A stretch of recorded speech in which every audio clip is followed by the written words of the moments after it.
निकाह एक ऐसा अमल है इस्लाम में जिसके बिना पर एक मर्द और एक औरत मियाँ और बीवी बनते हैं। ये सिर्फ दो लोगों को नहीं बल्कि दो खानदानों को आपस में जोड़ता है और इसी की बुनियाद पर एक नया सफ़र शुरू होता है जो अल्लाह के नाम पर कायम होता है। एक लड़की के लिए उसके माँ बाप की तरफ से दिया गया सबसे बड़ा तोहफा होता है, लेकिन हर लड़की इतनी खुशनसीब नहीं होती है। जी हाँ, मैं बात कर रहा हूँ 22 साल की यास्मीना की, जो डोडा की रहने वाली थी और जिसकी शादी 15 दिन पहले आमिर मुश्ताक से हुई थी, जो किश्तवाड़ के संगराबाटा का रहने वाला है। बताया जा रहा है कि यास्मीना और आमिर डोडा जाने वाले थे। गाड़ी में तेल भरा हुआ था। 1 सितंबर की शाम तक सब कुछ सही चल रहा था, लेकिन 2 सितंबर की सुबह को खबर आती है कि किश्तवाड़ के संगराबाटा के इलाके में एक शोहर ने अपनी बीवी का कत्ल कर दिया है, और वो कोई और नहीं, आमिर ने यास्मीना का कत्ल कर दिया। जो ही ये खबर किश्तवाड़ में फैली तो सब लोग ये खबर सुनकर हैरान रह गए। बताया जा रहा है कि यास्मीना का कत्ल कल रात को हुआ था।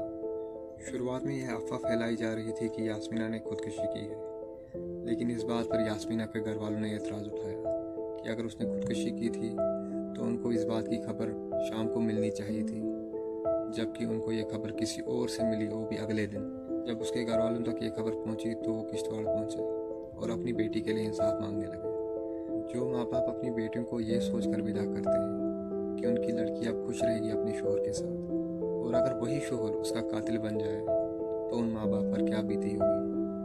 पुलिस ने इनिशियल इन्वेस्टिगेशन की और आमिर मुश्ताक को अपने ही घर से गिरफ्तार कर लिया है, और बताया जा रहा है कि जो भी शख्स इस कत्ल में मुलविस होगा किसी को भी नहीं बख्शा जाएगा।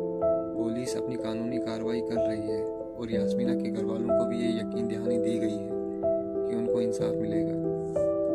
लेकिन यहाँ पर एक सवाल खड़ा होता है कि ये सिर्फ एक कत्ल की खबर नहीं है, ये समाज के लिए एक सवाल है।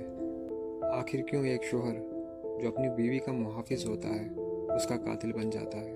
क्या हमारे घरों में बेटियों की इज्जत का सिर्फ नाम लिया जाता है, असल में उन्हें हिफाजत नहीं दी जाती? हर साल हम इस तरह की खबरें सुनते हैं, कहीं दहेज के चक्कर में, कहीं घरेलू तनाव में, और कहीं बस गुस्से के एक लम्हे में एक नई ज़िंदगी ख़त्म कर दी जाती है। ये सिर्फ उस लड़की की नहीं बल्कि उसके माँ बाप का भी कत्ल है जो अपने लाडों को नए घर में खुश देखना चाहते थे। दोस्तों, किश्तवाड़ के संगराबाटा से आई ये खबर हम सबको झंझोर कर रख देती है। हर लड़की के लिए निकाह एक नई ज़िंदगी की शुरुआत होती है, लेकिन अफसोस इस लड़की के लिए उसकी ज़िंदगी का आखिरी मोड़ बन गया। जम्मू कश्मीर में ऐसे बहुत सारे केसेस सामने आते रहते हैं जहां लड़कियां डोमेस्टिक वायलेंस का शिकार होती हैं। NCRB के मुताबिक सिर्फ जम्मू कश्मीर में एक साल में 450 से ज़्यादा डोमेस्टिक वायलेंसेस के केसेस रिपोर्ट हुए हैं, और असल गिनती इससे कहीं ज़्यादा हो सकती है, क्योंकि बहुत सी खवातीन डर या शर्म की वजह से रिपोर्ट ही नहीं करती। अगर पूरे इंडिया की बात करें तो हर दिन 20 से ज़्यादा औरतें अपने शोहर या ससुराल वालों के हाथ जुल्म का शिकार होती हैं। 2022 में ही 7,000 से ज़्यादा केसेस शादी के बाद मौत के कैटेगरी में रिकॉर्ड हुए। ये सिर्फ गिनती नहीं है, ये 7,000 घरों के चिराग बुझ गए। 7,000 माँ बाप अपने सीने पे पत्थर रखकर जीने को मजबूर हुए। सोसाइटी में हमारी सोच इतनी कमज़ोर क्यों हो गई है?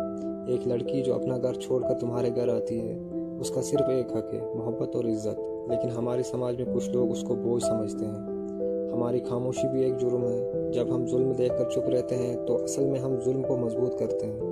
दोस्तों, संगराबाटा की इस 22 साल की मासूम दुल्हन का कत्ल सिर्फ एक लड़की का कत्ल नहीं है, बल्कि इंसानियत का कत्ल है। हर माँ बाप अपनी बेटी की रुखसती के वक्त अल्लाह से दुआ करता है कि उसकी बेटी खुश रहे, लेकिन जब ऐसे केसेस सामने आते हैं तो ये सिर्फ एक घर का नहीं, पूरे मुआशरे का दर्द बन जाता है। आज ज़रूरत है कि हम आवाज़ उठाएं, जुल्म के खिलाफ खड़े हों और अपनी बेटियों को इज़्ज़त देना सीखें, क्योंकि लड़कियां सिर्फ बेटियां नहीं होती, वो घरों का नूर होती हैं, और उनकी मुस्कान से ही घर आबाद रहते हैं। अब सवाल ये है, क्या हम समाज के तौर पर अपनी बेटियों के लिए एक सुरक्षित माहौल बना पाए हैं? क्या हर शोहर को ये समझना नहीं चाहिए कि निकाह सिर्फ एक रिश्ता नहीं, एक जिम्मेदारी भी है? ये कहानी सिर्फ एक खबर नहीं है, ये एक पैगाम है। अगर हमने वक्त पर अपने रवैये नहीं बदले तो ऐसी खबरें हम रोज़ सुनते रहेंगे।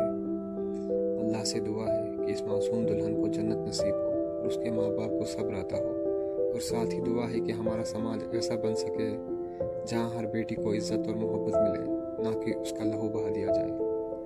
मिलता हूँ आपसे फिर किसी वीडियो में, तब तक के लिए मुझे दीजिए इजाज़त। अल्लाह हाफ़िज़।